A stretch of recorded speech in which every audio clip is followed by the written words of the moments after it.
as we all know, this is the trial student Marcus. But not only are we not in gi, this is the first time I'm actually recording his matches for him. Currently, I'm out because I had a tattoo done and I wasn't able to roll, and no one wants ink and whatever rolling all over them and whatever.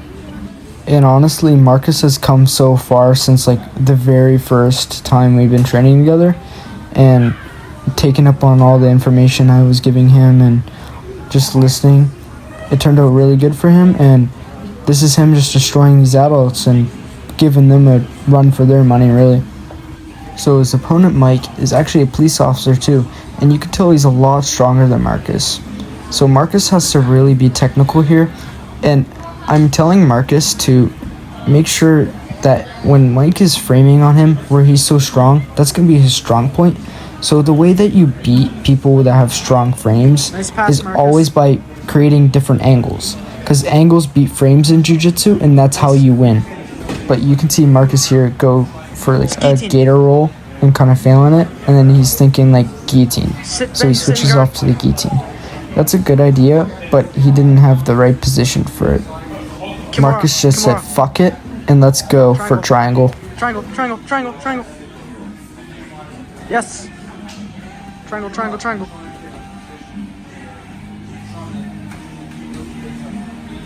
And you can see how big Mike is. Try to control his posture, get him lower. So even him pulling off a triangle like this is pretty cool.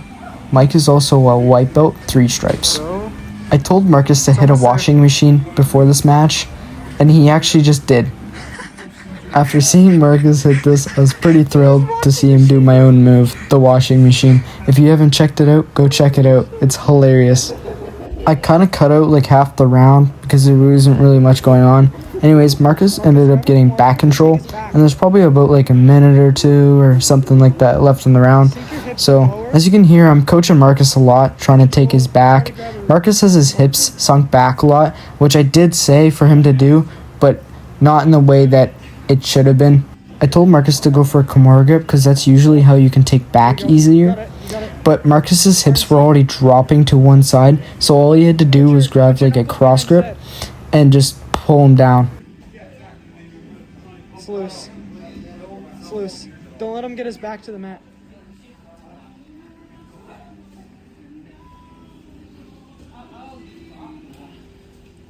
Even though Mike has Marcus's leg trapped, Marcus is still able to use that as his hook and take him over to the other side. Minute left.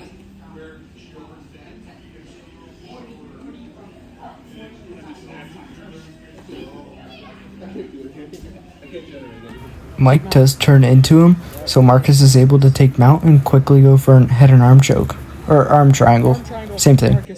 If you haven't already, please go check out my Instagram and drop a follow. Yep, almost there. Yes, nice. Nice. And oftentimes, you're not going to be able to get a head and arm on the bigger people because they're a lot stronger, and sometimes just doesn't work. So Marcus switched off to the arm bar and is trying to go belly down.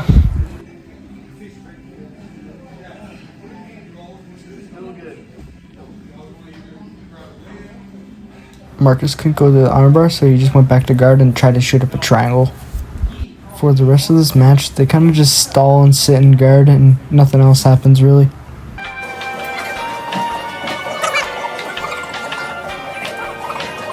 When you couldn't have thought of someone bigger, we found someone bigger. This is Obin. Obin is a 3-stripe white belt, so Marcus has to be very technical and use his speed here. Obin is very fast as well, and he's also 6'4". He's really big. When someone is this big, it's very dangerous to be getting into their guard because they have so many more attacks on you and just longer limbs.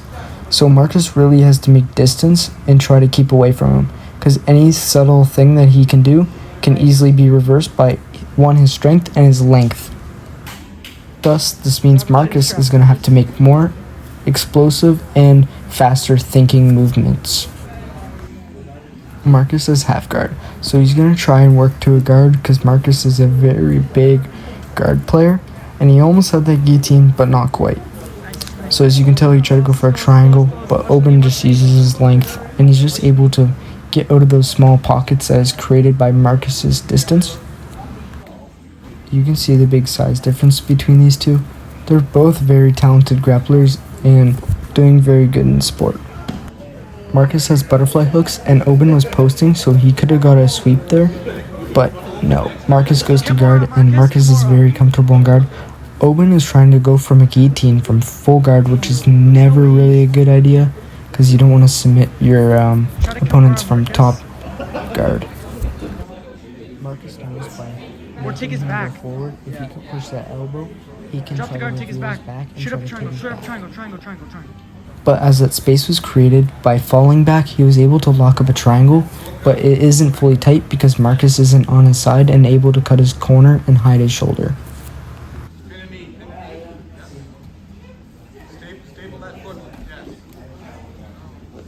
Marcus. As Obin falls on for some leg Watch the knee. entanglements, Marcus is Nice, able to nice, use nice, that nice. and get out and Get a take hook, get your Obin's go. back. It would have been a back take if Marcus had his hooks in there, but they weren't pretty deep. Obin didn't let that happen. So as you can tell, now Obin isn't getting the guard and now took his back. Marcus is in danger here, and he's trying to look for a rear naked choke, but Marcus is doing a really good grip fighting and trying to make sure that this doesn't get locked up. You can hear me yelling in the video, sounding like a distressed mother after their son has been home late.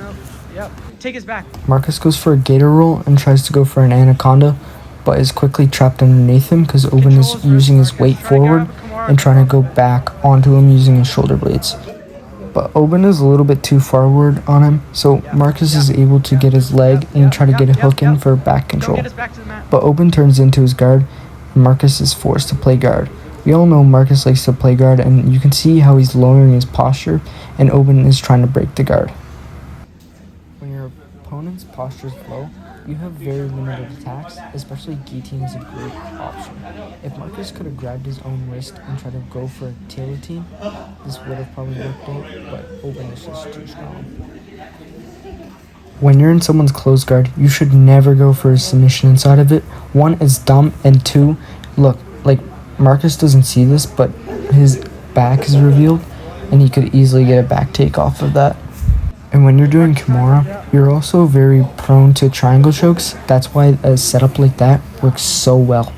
As you can see, Marcus did shoot up the triangle, which was very good of him to do, and I'm pretty sure he did get the tap. Marcus did get the tap. I was actually pretty thrilled to see him get this tap, because not only have I seen Marcus grow from like very start, it just was a really good journey for him, and it's going solid, and he's listening to things that the coaches say and putting them all together and making this solid jiu-jitsu game plan. Marcus manages to pass through his legs and then is quickly done by Obin spun out. Then he tries to go for, I think, a Doris attempt or something, but not gonna work.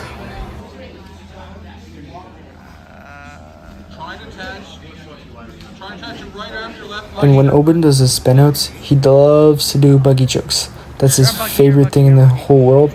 But you can easily defend a buggy choke by Von Fluing. So if Marcus did get buggied, I would have told him to Von Flu. But he's doing good control in the neck here, and he's trying to go for just a lat choke. There's probably another name for that, but I call it lat choke. And Obin goes for another buggy. Doesn't get the tap.